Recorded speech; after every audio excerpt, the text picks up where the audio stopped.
Shalom Bapak Ibu yang dikasih dalam Tuhan. Shalom. Puji Tuhan, hari ini kita bisa melaksanakan ibadah. Mari Bapak Ibu Saudara dalam sikap doa kita naikkan pujian penyembahan kita di hadapan Tuhan. Mari katakan terima kasih Tuhan. Haleluya. Terima kasih Tuhan buat kebaikan-Mu bagi hidup kami. Terima kasih Tuhan buat berkat-Mu bagi hidup kami Tuhan Yesus. Haleluya. Ampuni segala kesalahan dan dosa kami Tuhan. Yang disengaja maupun yang tidak disengaja Tuhan Yesus.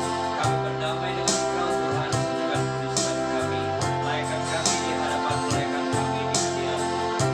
Haleluya. Terima kasih. Inilah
Mari kita bersatu hati dalam doa Bapa dalam surga. Tuhan Yesus Kristus, Allah Roh Kudus, segala puji, syukur, hormat, kemuliaan hanya bagi-Mu.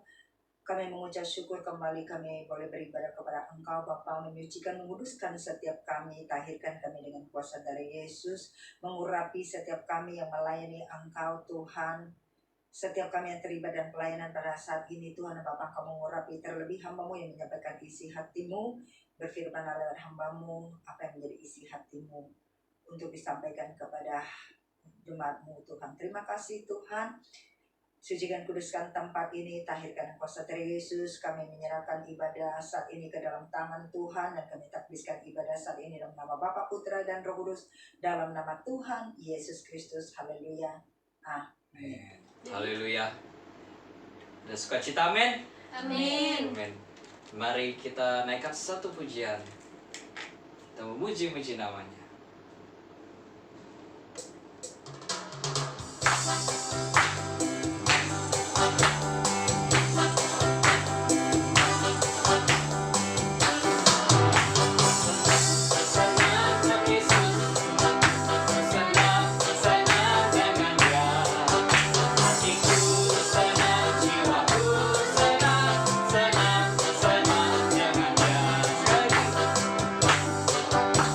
Senang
Amin. Amin. Amin. Mari kita persiapkan hati kita untuk masuk dalam kebenaran firman Tuhan. Mari kita semua dalam sikap doa. Kita masuk lagi lebih dalam ke dalam hadirat-Nya. Dan naikkan penyembahan kita.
yang tidak pernah terukur, kasih-Mu yang luar biasa, kasih-Mu yang menyelamatkan kami. Ajar kami mengerti setiap rencana-Mu dalam kehidupan kami ya Tuhan. Terima kasih Tuhan. Saat ini kami mau mendengarkan kebenaran firman-Mu ya Tuhan. Berfirmanlah lewat hamba-Mu. Sampaikan apa yang menjadi isi hati-Mu kepada kami semua. Kami rindu dan kami haus, kami lapar akan suara-Mu Tuhan. Terima kasih. Sucikan, kuduskan hamba-Mu, layakkan hamba-Mu untuk menyampaikan isi hati-Mu. Biarlah setiap firman yang disampaikan boleh kami mengerti dan menjadikan hidup kami semakin berkenan kepada Engkau. Tutup bungkus pagari kami semua dengan kuasa dari Yesus. Biarlah setiap perkataan yang keluar dari mulut bibir hamba-Mu berasal daripada Engkau. Dan setiap firman disampaikan boleh kami mengerti. Terima kasih Bapa Surgawi, terima kasih Tuhan Yesus Kristus, terima kasih Allah Roh Kudus, segala puji, syukur, hormat, kemuliaan hanya bagi-Mu. Kami siap untuk mendengarkan firman-Mu. Haleluya. Amin. Shalom saudara kekasih dalam Tuhan Yesus Kristus. Pasti semuanya kabarnya luar biasa.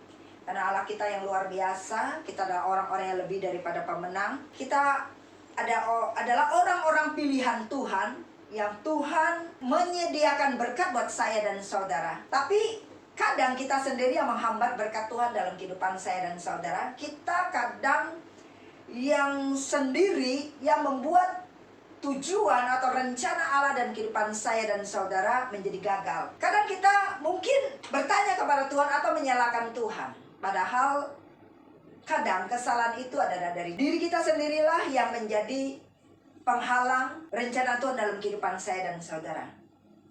Ada beberapa hal yang kita pelajari. Hal-hal apa sih yang membuat hidup seseorang tidak bergerak dan hanya berjalan di tempat, dan kelihatannya hidupnya hanya biasa-biasa saja dan tidak pernah menanjak.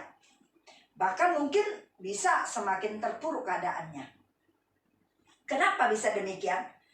Mari kita pelajari beberapa hal yang membuat kita hanya berjalan di tempat dan kita tidak bisa berjalan dengan tujuan Tuhan dalam hidup saya dan saudara. Adalah orang-orang yang diintimidasi dengan rasa bersalah mereka. Kesalahan mereka mungkin di masa lalu mereka pernah berbuat kesalahan, sehingga mereka hanya menghabiskan waktu mereka dengan penyesalan kesalahan masa lalu, dimanipulasi dengan ingatan-ingatan masa lalu, kesalahan mereka. Akibatnya masa lalu yang mengendalikan masa depan mereka. Jadi tanpa mereka sadari, mereka menghukum diri sendiri dengan merusakkan keberhasilan mereka sendiri. Jadi masa lalu itu yang membuat dia selalu terintimidasi, sehingga dia hanya ingat masa lalu. Masa lalu yang dia ingat. Tapi sebetulnya janji Tuhan dalam kehidupan saya dan saudara adalah Tuhan melupakan masa lalu kita. Di saat kita datang kepada Tuhan, Tuhan bilang, apapun kesalahan kita, masa lalu kita yang tidak berkenan kepada Tuhan, Tuhan bilang dia melupakan. Mari kita lihat di dalam Yesaya 18, ayat yang ke-21-22 berkata, tetapi jikalau orang fasik bertobat dari segala dosa yang dilakukannya dan berpegang pada segala ketetapanku, serta melakukan keadilan dan kebenaran, ia pasti hidup, ia tidak akan mati. Segala durhaka yang dibuatnya tidak akan diingat-ingat lagi terhadap dia. Ia akan hidup karena kebenaran yang dilakukannya. Jadi, memang setiap orang pasti punya kesalahan di masa lalu. Katakanlah kita adalah produk dari masa lalu, tapi kita tidak perlu menjadi tawanan masa lalu. Jadi, penyesalan itu kita bawa terus, sehingga membuat hati kita bukannya bangkit tapi down. Kenapa? Karena kita biarkan masa lalu kita yang mengendalikan masa depan kita. Mengendalikan perjalanan masa depan kita itu untuk menuju kepada suatu yang lebih baik. Tapi kita selalu diintimidasi dengan kesalahan kita. Dan kita lihat lagi di dalam Kejadian 4 ayat 14, di mana Kain membunuh adiknya. Dan apa yang terjadi? Kejadian 4 ayat 14 dikatakan, engkau menghalau aku sekarang dari tanah ini dan aku akan tersembunyi dari hadapanmu, seorang pelarian dan pengembara di bumi. Maka barang siapa yang akan bertemu dengan aku, tentulah akan membunuh aku. Jadi, banyak orang kehidupannya terintimidasi seperti Kain. Padahal di ayat ke-15 firman Tuhan berkata, firman Tuhan kepadanya, sekali-kali tidak, barang siapa yang membunuh Kain akan dibalaskan kepadanya 7 kali lipat. Kemudian Tuhan menaruh tanda pada Kain supaya ia jangan dibunuh oleh barang siapapun yang bertemu dengan dia. Justru karena manusia yang berdosa ini, Tuhan Yesus datang ke dunia ini menjadi penebus dosa dan kesalahan saya dan saudara. Jadi kita tidak perlu terintimidasi dengan masa lalu kita. Kita jangan selalu lihat ke belakang apa yang menjadi kesalahan kita. Karena semua kesalahan kita, dosa kita, Tuhan bilang dia sudah melupakan dan dia sudah mengampuni. Harusnya kita akan melihat ke depan tujuan Allah dan kehidupan saya dan saudara.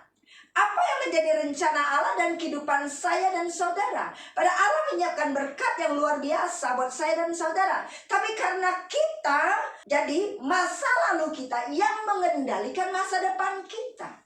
Sehingga membuat kita hanya berjalan di tempat, tidak bisa berbuat apa-apa.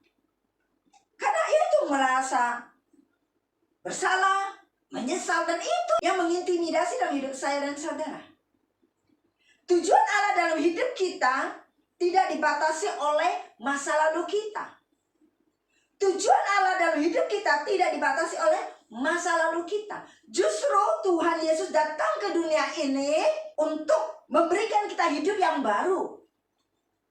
Bahwa yang lama sudah berlalu, yang baru sudah datang. Bisa kita datang kepada Tuhan Yesus, maka kita adalah ciptaan yang baru. Yang lama sudah berlalu, yang baru sudah datang. Kita dijadikan yang baru. Hati kita dibaharui, pikiran kita dibaharui. Pikiran kita seperti Kristus, hati kita seperti Kristus. Sehingga masa lalu kita tidak membayang-bayangin kehidupan kita untuk kedepannya.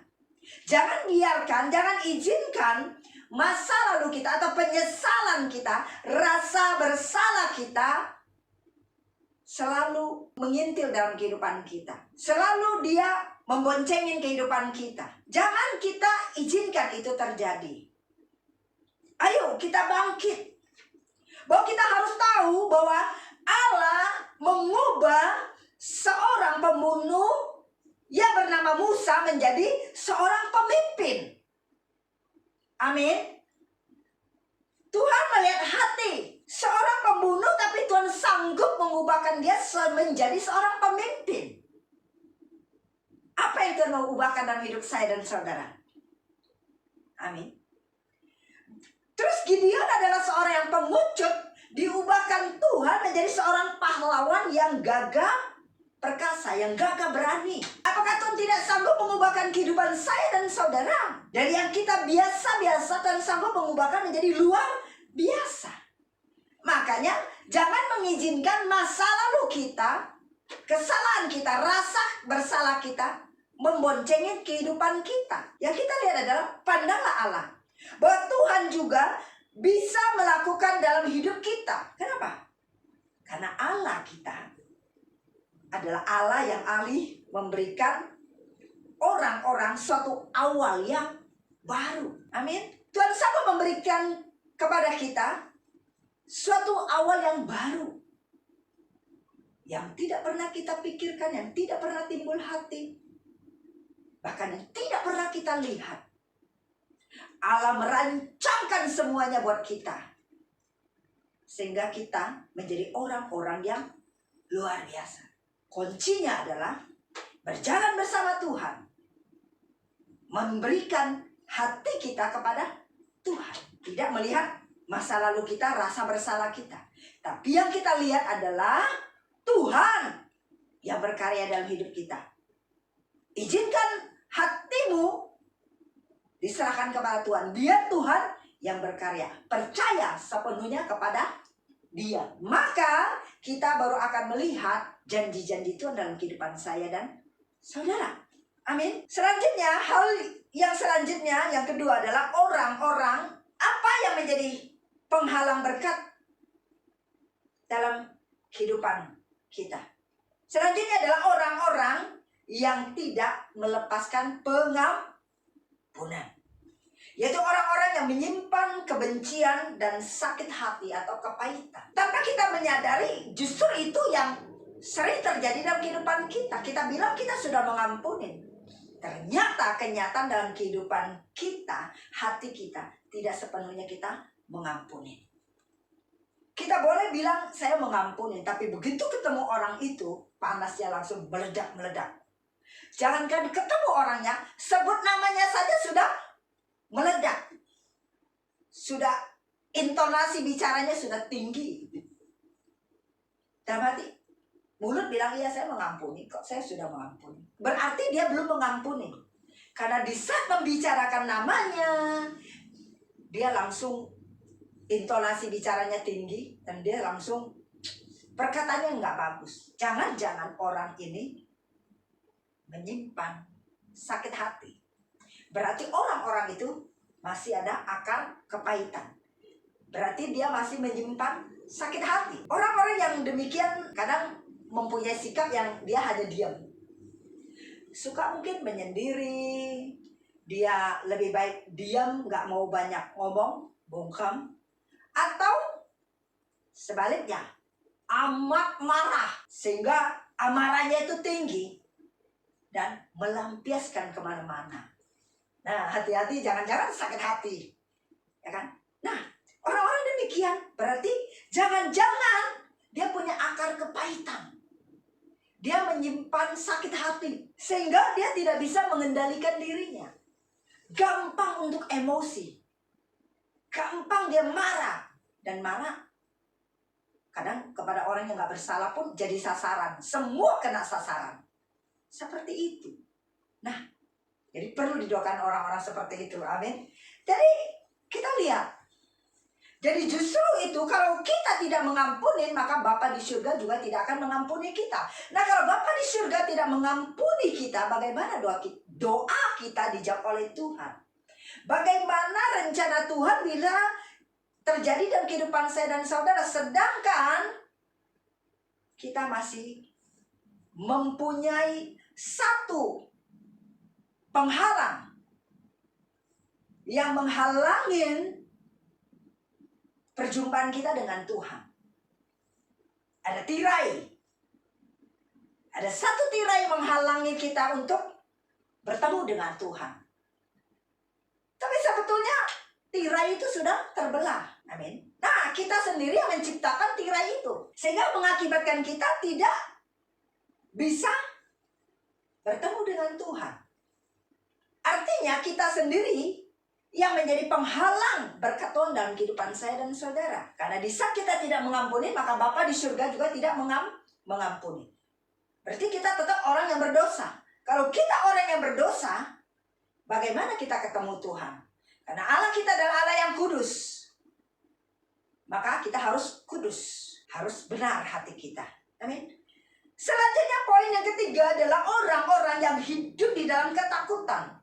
Yang selalu punya rasa takut. Orang-orang. Jadi yang ketiga adalah yang menjadi penghalang berkat dalam kehidupan kita sendiri adalah orang-orang yang hidup di dalam ketakutan atau selalu punya rasa takut. Ketakutan itu kayak penjara atau tembok yang dibangun oleh diri kita sendiri yang menghalangi karya Tuhan dalam hidup kita. Siapa bangun? Kita sendiri. Kenapa? Kalau orang yang selalu dalam ketakutan atau punya rasa takut, selalu gak mau resiko. Nah, sehingga orang yang hidup dalam ketakutan seringkali kehilangan kesempatan yang besar Karena mereka takut untuk menanggung resiko. Lebih enak di titik aman saja daripada salah. Udahlah, gak mau resiko.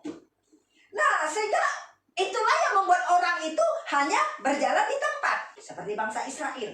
Muter-muter di padang gurun. Mati akhirnya. Nah, ini mati. Mematikan rencana Tuhan dalam kehidupan saya dan saudara. Mematikan iman dia dengan Tuhan. Mematikan kepercayaan dia dengan Tuhan. Mereka yang mencari aman atau menghindari resiko-resiko dan berusaha memelihara egonya dia. Status saya. Ya kan? Jadi dia selalu daripada nanti dilihat salah, daripada nanti saya dinilai gak becus, dia gak pernah mau melangkah, gak pernah mau berusaha.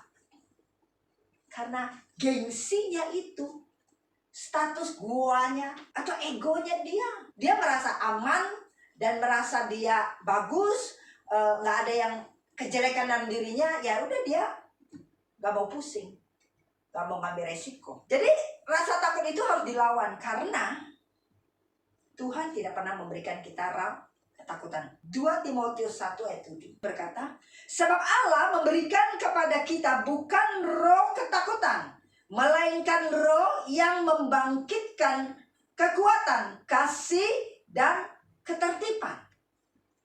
Jadi, di saat kita tahu bahwa roh ketakutan bukan daripada Tuhan. Nah, roh ketakutan itulah yang sendiri yang akan mematikan iman kita. Mematikan kepercayaan kita kepada Tuhan. Memang kita bukan orang yang hebat.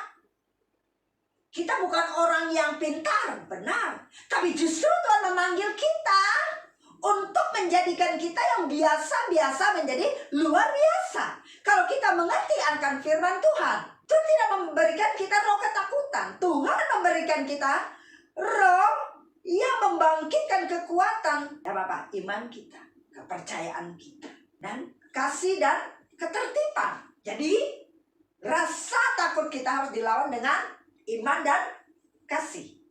Karena di dalam kasih tidak ada ketakutan. Kasih yang sempurna melenyapkan ketakutan. Ya, sebab ketakutan mengandung apa? Hukuman. Orang yang takut masuk mana? Neraka loh. Orang yang takut, orang yang hidup dalam ketakutan, orang yang penakut masuk mana? Neraka. Makanya ketakutan mengandung hukuman. Dan barang siapa takut, ia tidak sempurna di dalam kasih. Berarti kalau kita selalu dalam rasa takut, berarti kita sendiri tidak yakin kuasa Allah menyertai kita. Berarti kita sendiri tidak yakin bahwa Allah akan membuat kita menjadi orang yang luar biasa. Kalau kita yakin, maka kita tidak pernah akan takut. Kita berani melangkah bersama Tuhan. Amin. Karena kita tahu siapa Allah kita. Allah kita adalah yang luar biasa. Allah kita adalah Allah yang dahsyat. Sehingga jangan izinkan rasa ketakutan itu menguasai hidup kita. Jangan izinkan kegelapan itu menguasai hidup kita. Karena terang Tuhan ada dalam diri kita. Terang kita inilah yang menguasai kegelapan itu. Jadi kita berjalan bersama Tuhan. Karena Allah kita adalah terang. Kita tidak di dalam kegelapan. Amin. Nah, hilangkan itu semua. Sehingga baru kita bisa melihat janji Tuhan, rencana Tuhan, berkat Tuhan dalam kehidupan saya dan saudara. Amin. Yang keempat adalah orang-orang yang hidupnya berfokus kepada materialisme. Atau fokusnya kepada uang, kekayaan, berkat duniawi. Sehingga mereka dengan kekuatan mereka mencari uang. Tujuan hidup mereka adalah uang, uang, uang. Tujuan hidup mereka adalah semakin dia harus menguasai atau memiliki uang, hatinya tidak akan pernah puas dengan uang. Jadi hatinya yang terfokus, yang hidupnya terfokus kepada materialisme, sehingga membuat dia tidak berjalan di dalam rencananya Tuhan. Tidak berjalan lagi di dalam tujuan Allah dalam hidupnya. Pada berkat Allah yang lebih luar biasa yang Tuhan siapkan buat kita. Nah, orang-orang demikian, mereka pasti lebih mencintai uang daripada Tuhan. Lebih mencintai uang daripada sesama. Sehingga mereka jauh daripada Tuhan. Sehingga mereka kehilangan harta yang terbesar, yaitu harta surgawi. Mereka kehilangan semuanya. Mereka punya harta sedunia tapi kehilangan nyawa. Mereka tidak memperoleh kehidupan kekal di surga. Dan akhirnya mereka binasa. Padahal rencana Allah jauh lebih besar daripada itu yang Tuhan siapkan buat orang-orang yang mengasihi Tuhan. Mukjizat terbesar dalam kehidupan saya dan saudara adalah keselamatan. Kalau keselamatan Tuhan sudah berikan kepada saya dan saudara, maka berkat duniawi ini adalah aksesoris. Amin. Tujuan kita apa? Mencari harta surgawi.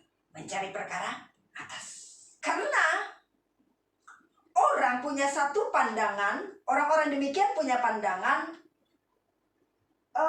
mereka kalau memiliki banyak uang, mereka memiliki banyak harta, mereka lebih bahagia.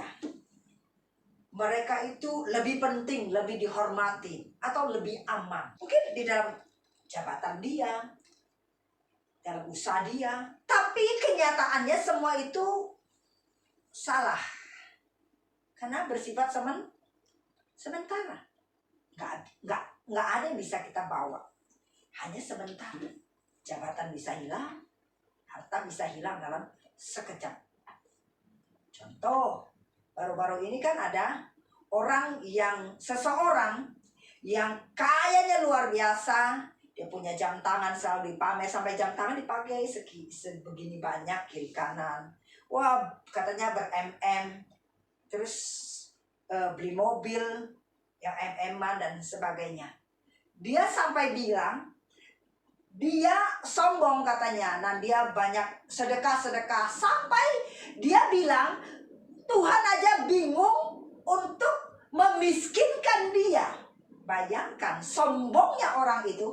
Padahal semua berkat datangnya daripada Tuhan. Kenapa? Semua berkat datangnya daripada Tuhan. Bukankah Tuhan sudah menciptakan semua yang ada di dunia ini beserta isinya? Baru hari ke-6 Tuhan menciptakan manusia.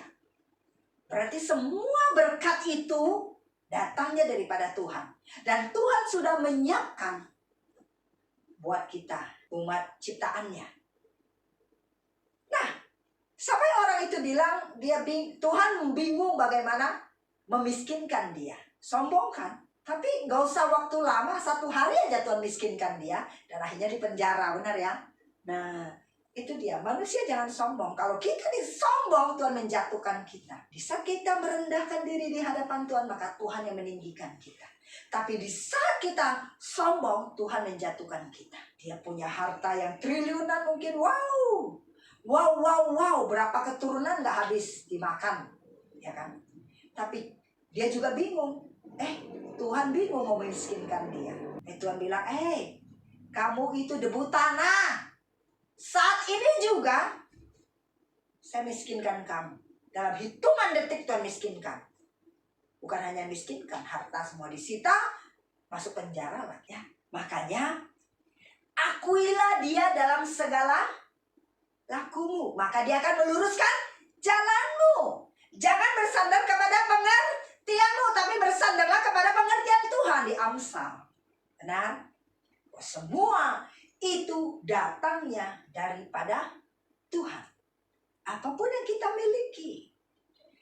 Jangan sampai hidup kita terfokus kepada harta duniawi. Terfokus kepada kekayaan, keuangan. Sering orang berkorban buat Tuhan itu sulit. Tapi kalau dia buat jalan-jalan, buat belanja, oh gampang dia keluarkan. Ada kemarin bertemu dengan seseorang dan dia bercerita. Dia bertanya, Bu, sebetulnya tuh perpuluhan tuh gimana? Saya bilang perpuluhan tuh wajib. Dia bilang dia punya teman, dia bertentangan dengan persepuluhan, persepuluhan. Dan seseorang itu yang bicara sama saya, dia bilang persepuluhan itu tidak ada paksaan. Kalau kita mau melakukan ya udah melakukan. Kalau nggak mau ya udah kamu 10%-nya itu berdunia aja. Artinya kita makan pajak 10%, benar? Kita makan. Dia mau bayar ke dunia 10%. Tapi kalau bukan kalau buat Tuhan itu enggak. Kalau buat Tuhan bukan bayar loh. Mengembalikan. Karena diri kita 100% adalah milik Tuhan. Tuhan memberkati kita, kita cuma kembalikan 10% itu milik Tuhan. 10% bukan bayar. Jangan salah. Mengembalikan 10%. Dia bilang, bayar pajak dunia mau 10%. Tapi kembalikan punya Tuhan nggak mau.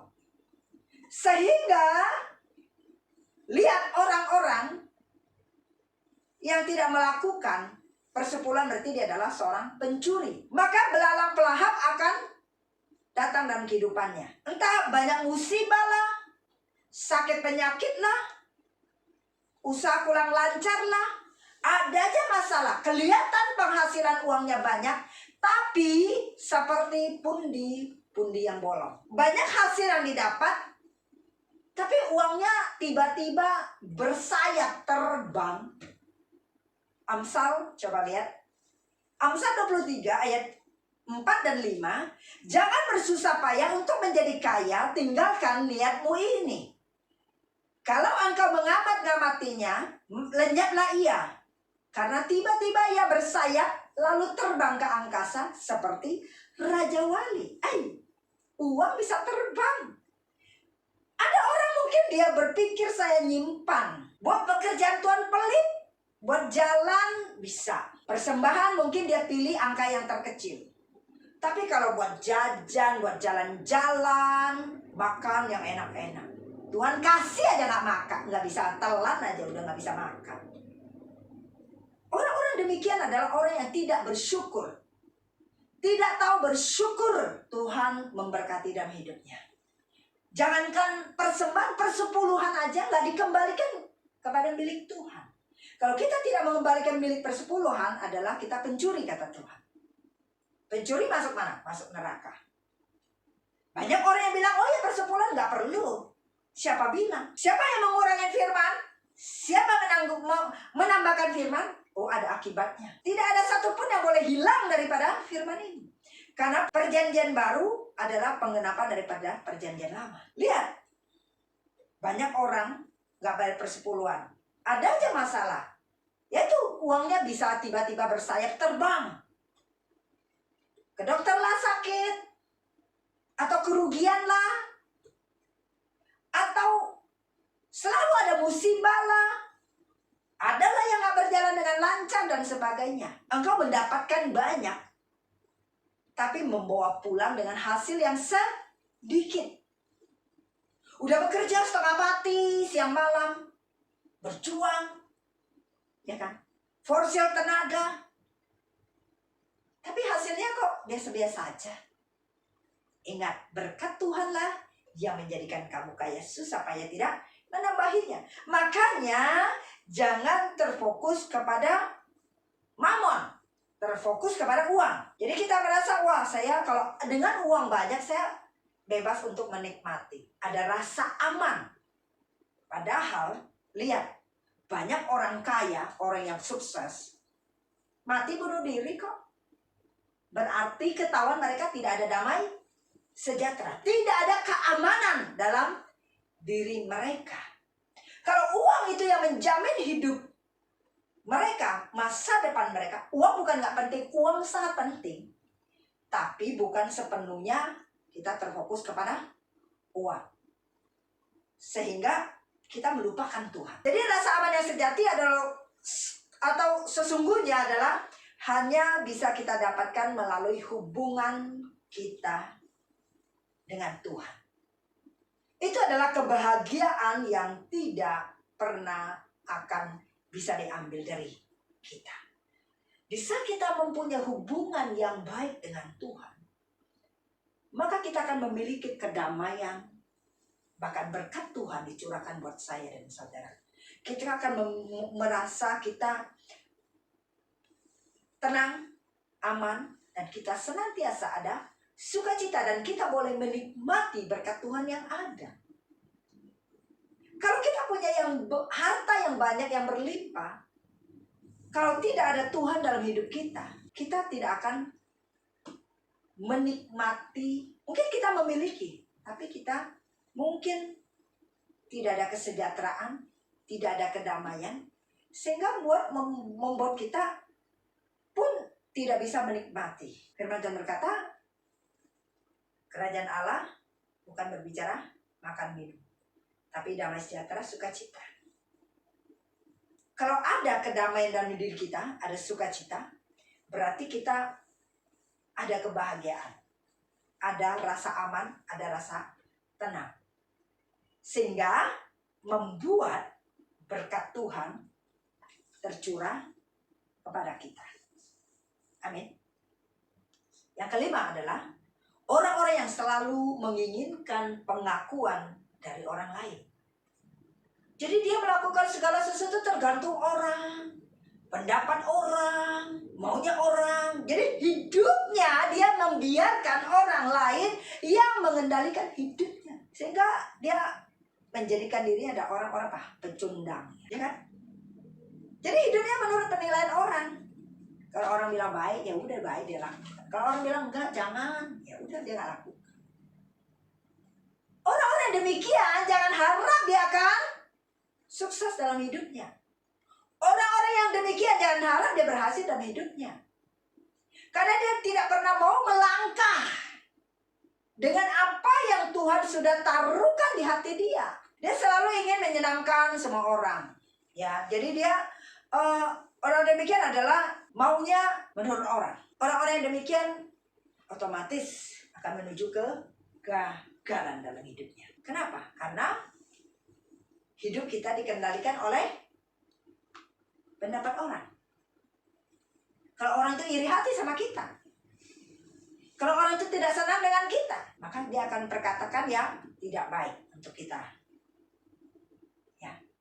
Makanya, ayo dengarlah pendapat Tuhan. Amin. Dengar pendapat Tuhan. Artinya, dengarlah apa yang Tuhan mau dalam kehidupan kita. Jadi, yang kita mau adalah kita mau hidup dalam rencana Tuhan. Kalau kita selalu mendengar pendapat orang, maka kita akan kehilangan tujuan atau rencana Tuhan dalam kehidupan saya dan saudara.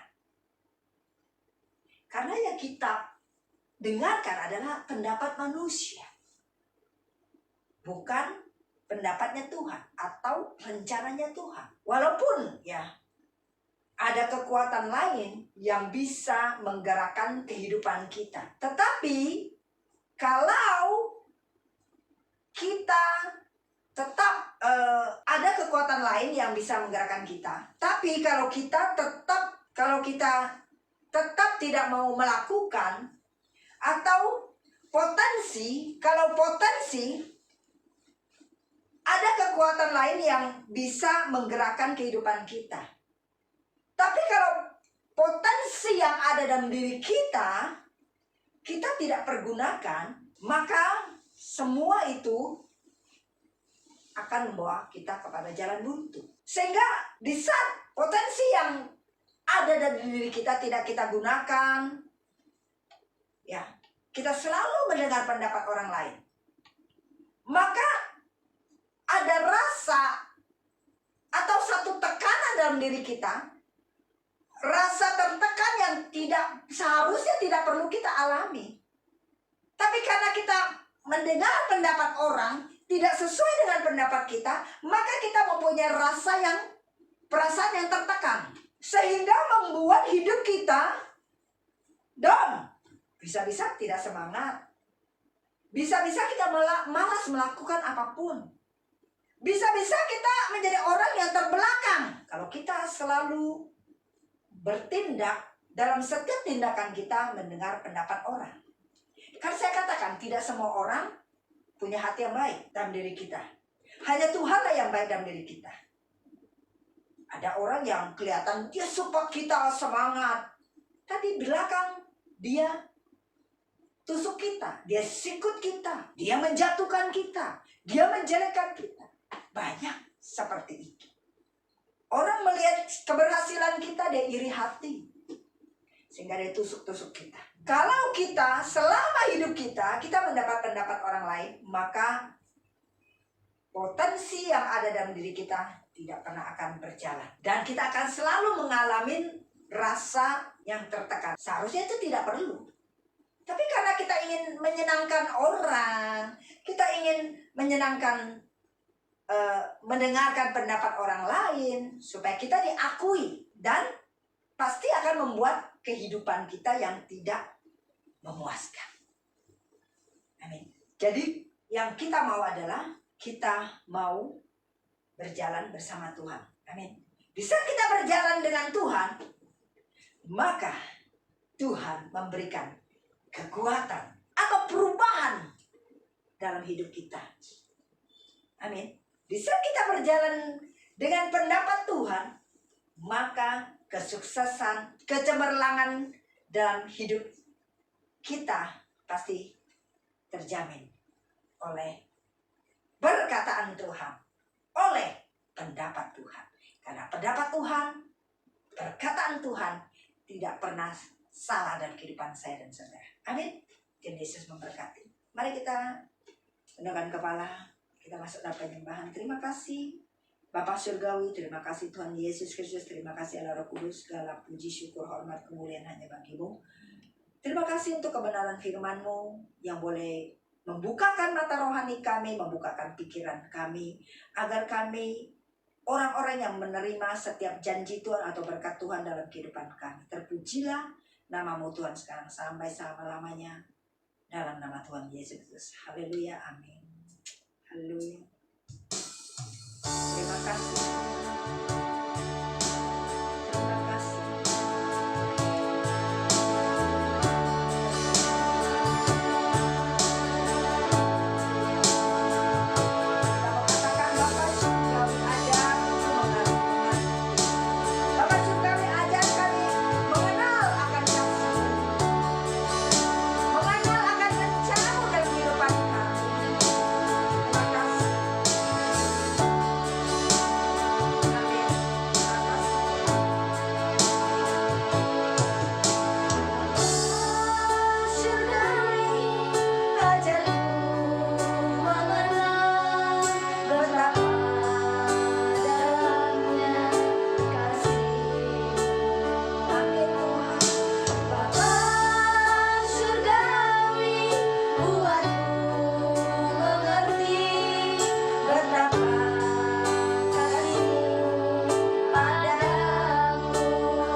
kasih Tuhan, kami adalah orang-orang yang lebih daripada pemenang.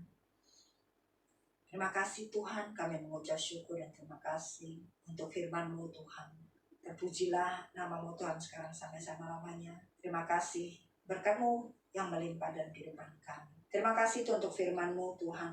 Dan terima kasih untuk jamahan-Mu buat kami semua yang telah memberikan kami kekuatan, penghiburan dan damai sejahtera yang daripada Engkau. Kekuatan yang baru senantiasa Engkau berikan kepada kami. Terima kasih Tuhan, ini doa ucapan syukur kami dalam nama Bapa, Putra, dan Roh Kudus dalam nama Tuhan Yesus Kristus. Haleluya. Amin. Bagi saudara-saudari yang ingin memberikan persembahan, dapat ditransfer ke rekening BCA yang tertera di layar. Terima kasih, Tuhan berkati.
Mari saudara terkasih dalam Tuhan, kita bersatu di dalam doa syafaat. Bapa kami dalam surga, Tuhan Yesus Kristus, terima kasih untuk setiap firman daripada-Mu Tuhan. Terima kasih untuk setiap penyampaian-Mu di mana kami boleh menerima berkat daripada Engkau Tuhan, sehingga kami boleh semakin maju di dalam Engkau. Dan juga urapi kembali hamba-Mu yang telah menyampaikan sabda kebenaran firman-Mu dengan urapan baru daripada Engkau.